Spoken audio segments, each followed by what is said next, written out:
This is the first video from the Family Fossils project, which is run by Hunstanton Heritage Centre in conjunction with myself, an experienced amateur fossil collector, and we're going to be looking at the beaches of the Hunstanton area.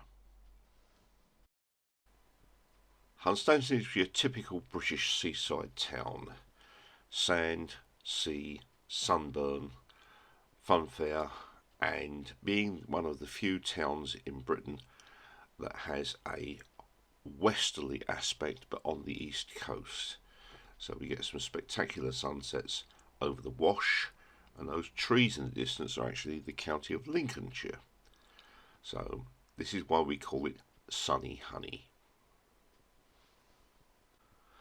Family Fossils operates out of the Hunstanton Heritage Centre in Northgate, Hunstanton. This is the former NatWest Bank, where NatWest operated until a few years ago. The museum has a comprehensive selection of exhibits on the town, including a cinema which is based in the bank vault. So you sit in the bank vault and watch films. There is a small fossil collection, including some very big ammonites, which you're about to see there. But I also bring in a selection of fossils on a weekly basis. This year we also ran a beach fossil safari. These are difficult to organise because we've got to get the tides right.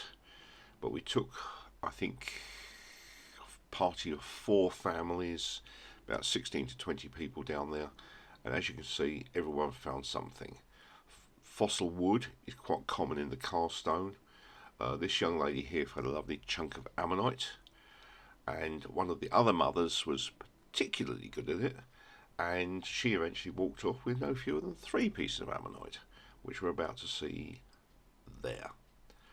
And now these are not found on the cliff beach, these are found on the main beach. People who visit Hunstanton for the first time see our great multicoloured cliffs located to the north of the town and assume this is where the best fossils are found. This may be where the fossils are coming from, but by the time they've emerged as large lumps of rock and then been moved further south by longshore drift and the rocks reduced in size, the best finds are to be located in front of the promenade. Now the promenade extends for well over 1.5 miles, all the way down towards the Heacham boat ramp, and you see here the source of the fossils, but it's not necessarily the best place to find the fossils. So what we have, I'm standing on the Carstone, which are those lumps and bumps that were visible in the foreground. The Carstone, that gingery stuff there, extends under the cliff and is the oldest rock, about 110, 112 million years old.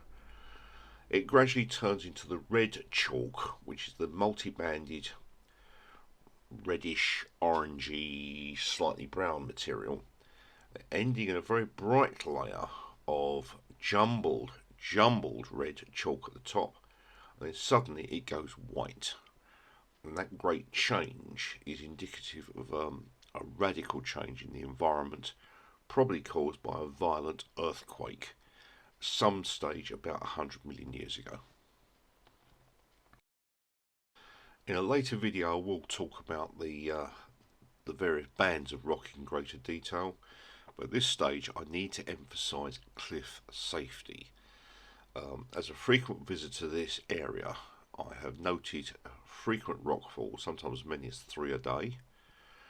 The council has put out warning signs more than once, and I have had to warn several people who claim they know what they're doing. Please don't climb under the cliffs, and you see bits falling off all the time, literally. This has been rated as one of the most dangerous cliffs, certainly in East Anglia, if not the country. So if you want to go looking for fossils safely, climbing the base of the cliffs is not the way to do it. So much debris has been moved south from the cliffs along the front of Hunstanton Beach promenade. The promenade wall is there. That picking over the loose rocks in front can be very productive, especially after a storm or period of bad weather. Here we see part of the prom near the waterside bar, and you can see a selection of the local rocks there. There's a big lump of ginger carstone, there's white bits of chalk, and then there's the red chalk. The red chalk can occur in large lumps as well, and you'll notice the large amounts of smashed white shell in it. And if you're lucky, especially if you work along the beach, you will find nice hand-size examples. You do not need to use a hammer and chisel. You can find hand-sized pieces. Another good place to look here is at water runoffs. This one is from the car park. This photograph was taken just after a storm, hence the strange colouring. And it again shows you the expanse of rock to be found just in front of the waterside bar and the beach car park. As you move south along the beach towards Heacham, you will notice that the rocks tend to get smaller and more pebbly. And you'll see there the white, the red, little bits of ginger, typical Hunstanton mix. But even within this, you can find some nice pieces of water-washed ammonite.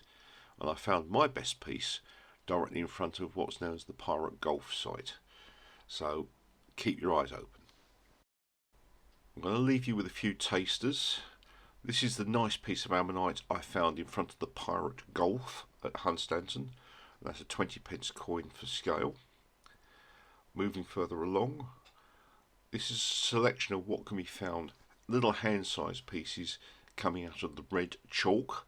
Again, anywhere along the promenade area you will find these pieces.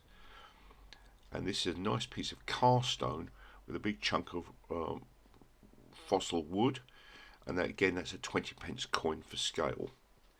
However, the last few weeks, due to Storm Amy, I've done rather well. This is an ammonite with a centimetre scale in front of it, and as you can see, something's happened to it. When I cleaned the carstone off, we discovered something had taken a lump out of it. The rock was covering the hole, and something's got a nice tasty mouthful of calamari. When I closely examined it, I then discovered there is a line of teeth marks running first of all in that direction, roughly 9 o'clock position, and then what looks like 3 more teeth marks going vertically. This one's been bitten, possibly by an ichthyosaur. Family fossils can be found at the Hunstanton Heritage Centre in Northgate, the former NatWest Bank. I'm normally there on Saturdays from 2 till 4 p.m, which is the museum opening times, and other times during school holidays. The museum itself is free to enter, 2 till 4 on Wednesday, Friday, Saturday and Sunday. It will continue running until about the middle of November, then they have a winter shutdown, and the museum will then reopen, I believe, in the spring, late March, early April. Dates to be announced. So this is the Hunstanton Heritage Centre, run by a lovely fluffy bunch of volunteers. It is free, but obviously they do welcome donations towards the running costs of the museum.